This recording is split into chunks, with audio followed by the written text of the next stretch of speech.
for their largest city at the time, in 1790s. It is Philadelphia. So this is Philadelphia. This is City Hall. 1790 to 1791 construction took place. The same time this building is first opening, the Supreme Court of the United States is moving from New York. Why are they moving from New York? Well, a deal had been made between Hamilton and Madison over to where the national capital is going to be. And for 10 years, 1790 to 1800, the capital moves to Philadelphia before it eventually goes to what we now know as DC. And so the Supreme Court, they have to move. And they don't, the nation doesn't want to give the Supreme Court their own chambers. That costs money.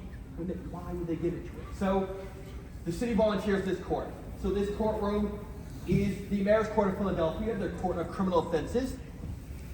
But it also becomes, for 2 months out of the year, the Supreme Court of the United States. Now you're thinking, wait a minute.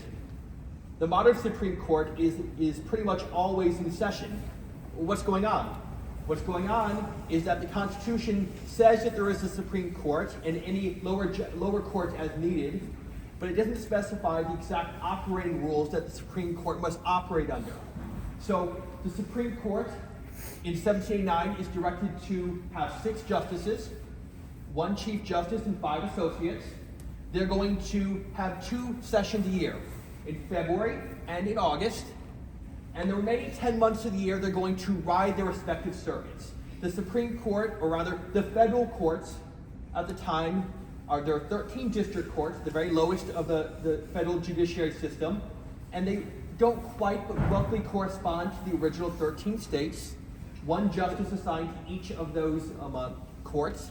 There's going to be 3 circuits, but no judges are going to be specifically assigned to those circuits. Instead, the 10 months that the Supreme Court is not in session, they're going to divide themselves into 3 groups, so 2 justices per group, and then those justices are going to ride their respective circuits. It's where the saying comes to ride the circuit comes from. Now, infrastructure in America is very basic. It varies from state to state.